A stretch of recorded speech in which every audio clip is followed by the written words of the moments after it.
You're not from around here, are you? I remember a face like yours. Name's Theodore, by the way. But cuties like you can call me Theo. Charming. I'm Kiara. And no, I'm only in town for a few weeks. I'm visiting some relatives and finding some inspiration before I head back home. Inspiration, huh? I can show you around. Well, aren't you fun? What about my baby sister? Huh? But I'm older than you. Come on, live a little, Nori. You always tell me how you're holed up at work all the time. I suppose, but looks like you're in need of a bit of fun. I can help with that. Have either of you been to the aquarium yet? It opened recently. Not yet, but I'll have to give your offer a pass, I'm afraid. Aquarium's not your style? You're not my style. Oh, damn, Kiara! Ouch. Despite the low blow to his ego, Theo didn't look the least bit offended. In fact, he seems to thrive off it. Is he into degradation? Is that what he's into? Oh god, so I can't even try to mock him. He'll just be into it. But as if fate felt the urge to intervene, Kiara's phone suddenly goes off and startles everyone. Sorry, give me a sec. I need to take this call. She slips away before any of us have the chance to respond, and without missing a beat, Theo immediately takes her previous spot, beside Eleanor. And what about you? Me? Don't see anyone else around, princess. Oh, God! Oh, what can we even do with Theo? Can I sick Ren on him? Can I please, for love of God, sick Ren on him? Like, that would be a good end. That would be a good end. I know what kind of game this is. I want Ren to get rid of my ex-boyfriend. He's my ex, right? I'm guessing that's the case. Oh, well, I mean, I think it'd be fun, but I suppose it would be a bit awkward if it's just you and me. You heard her, doll. As if finally acknowledging my presence, Theo turns to me with an expectant look on his face. Once you tag along, they'll see if Leon wants to join the fun. It'll be like a double date. At that, Eleanor visibly seems to relax a bit, but I spare a quick glance at her direction, and I can pick up on the barest hint of hope in her eyes. Wait, she wanted to go on a date with Theo? I don't know, Al. Oh, what? Got better things to do. I got better people to do. Look, I'll pay for everything. I can even pick you up as well if you want. Sound good? Not that I'd ever openly admitted to Theo, but his offer was finally starting to sound tempting. I mean, free food and a free outing is too good to refuse. However, how will you respond? I don't wanna! Fine, but I'm doing this for Eleanor. Eleanor seems to brighten at that, and her smile just about makes it all worth it. I'm doing this for you. You had better appreciate this, ma'am. There we go. I knew you were going to chicken out of this. Then it's settled. Leah and I will meet you both here tomorrow after work. What time do you finish? Around... There you are. Lion. Nah, didn't realize you were busy. Finally! It was as if someone heard my prayers this time. Conan emerges from somewhere behind me. What was up with that today? And offers me an escape with the current conversation. And without missing a beat, I turn towards my savior and spare him a thankful glance. I make sure to sadly apologize to Eleanor as well, clearly uneasy with the thought of leaving her alone with Theo, but she seems all too happy with how subtly she shoos me away with her hand behind her back. Sure, I can slip away for a moment. Did you need something? Just need an extra pair of hands to sort through some boxes. If you're busy, I'll manage it by myself. It's fine. I really could use a breather. Okay, so perhaps I did need to announce that so joyfully. Regardless, I turned back towards Eleanor and Theo to send him one final apologetic look before following up to Conan.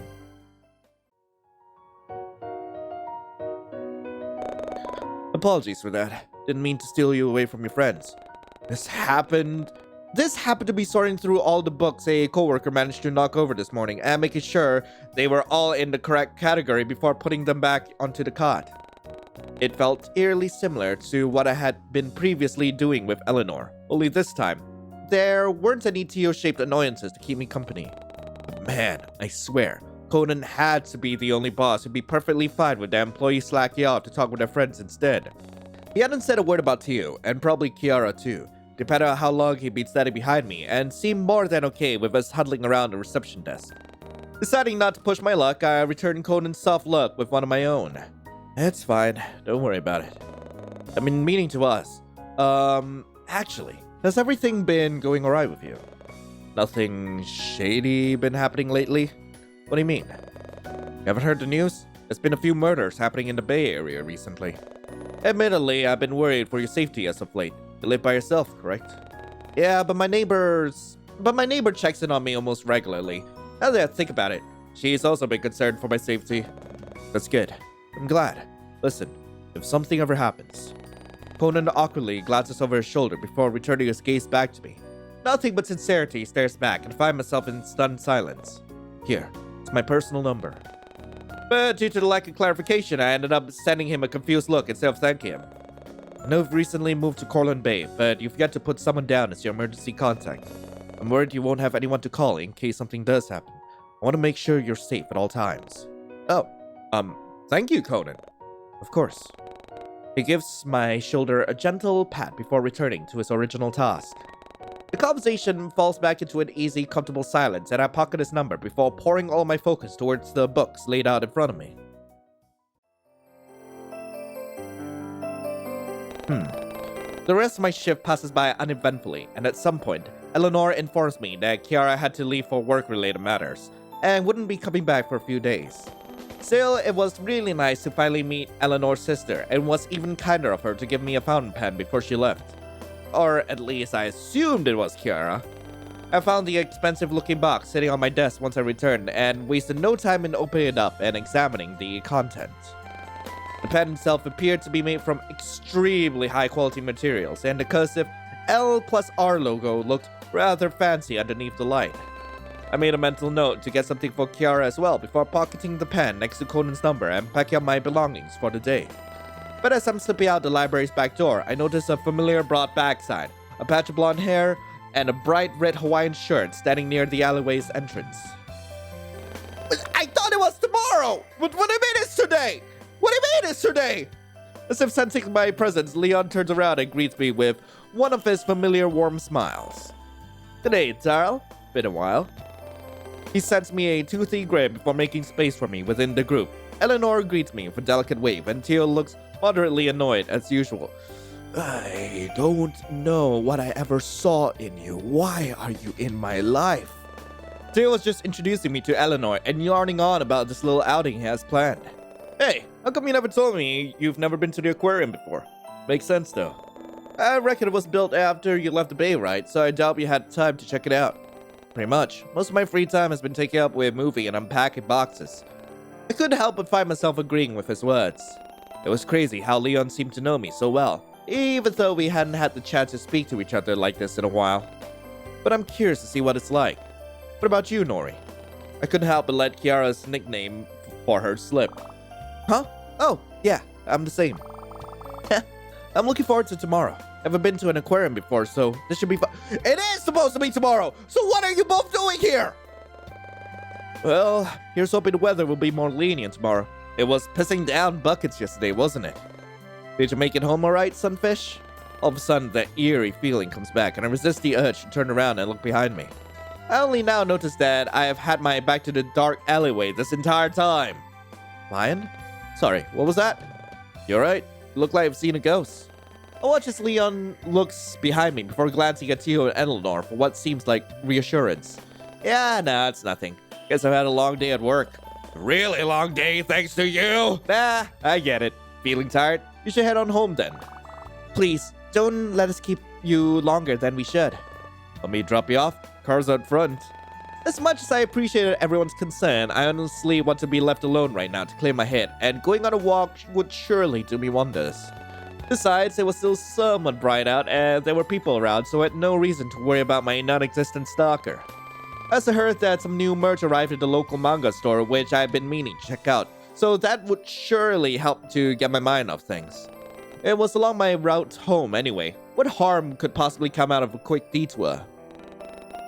At that thought, I quickly placate everyone's concerns before bidding my goodbyes and heading off alone down the street. It wasn't until I got far enough away from the library that the eerie feelings started to dissipate.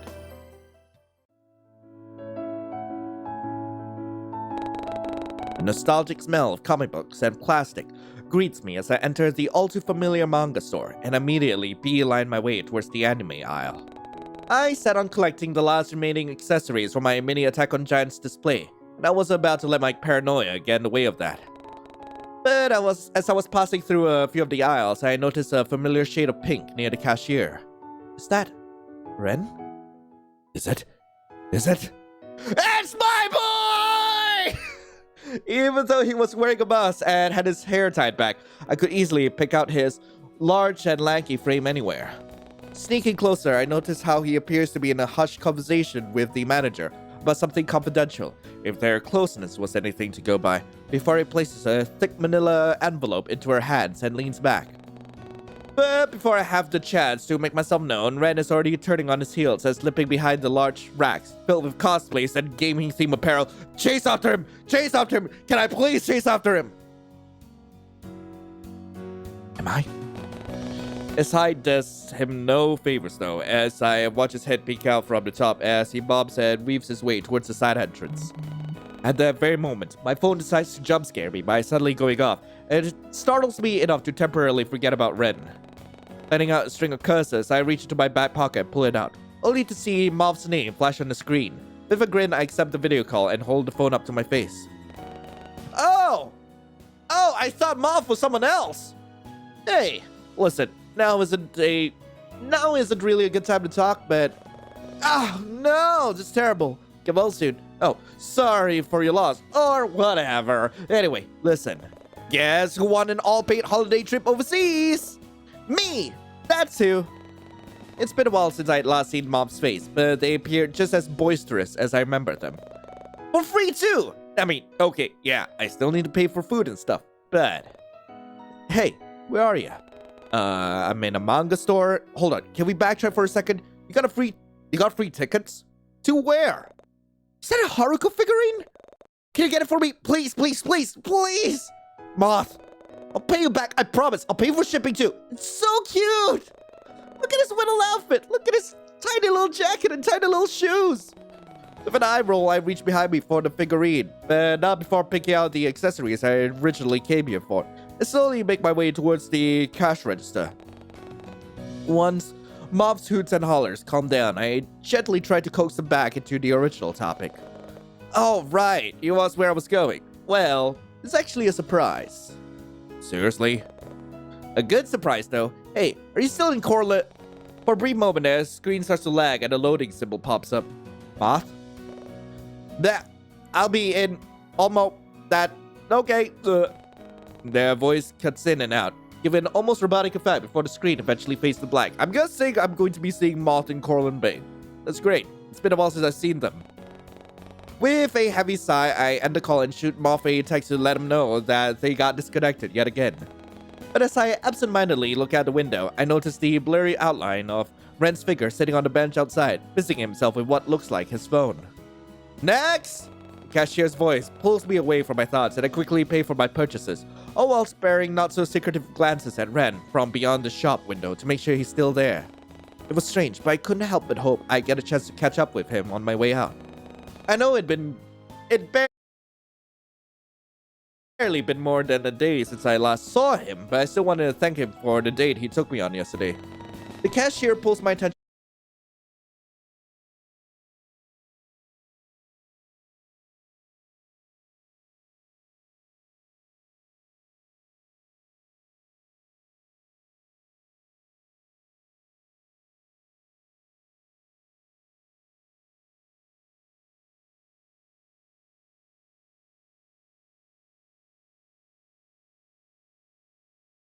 away by handing me a bag and receipt, and I give them my thanks before making a beeline towards the exit.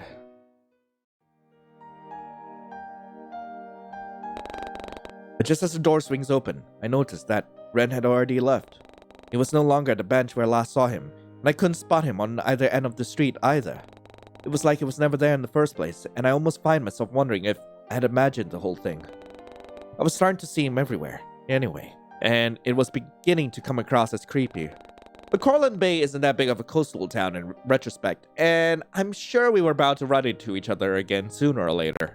I mean, I literally met Ren in my own workplace because we shared a few common interests in books.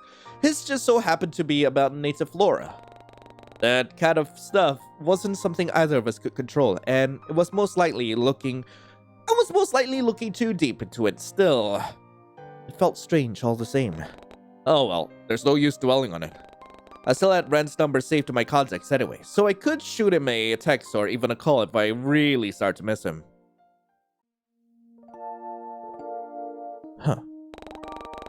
It was beginning to get dark once I arrived at my apartment complex, so I quickly ushered my way up the staircase and onto my floor. But as I'm making my long trek up the stairs, I bump into someone lingering around the corner and almost end up tumbling down. Whoa! Hey, watch it! Glancing up, I noticed that it's the cashier from yesterday who was glaring daggers at me while I tried to steady myself from the railing. That was Olivia, wasn't it? She makes no effort to help me, though she does move to the side in order to give me space at the top of the stairs.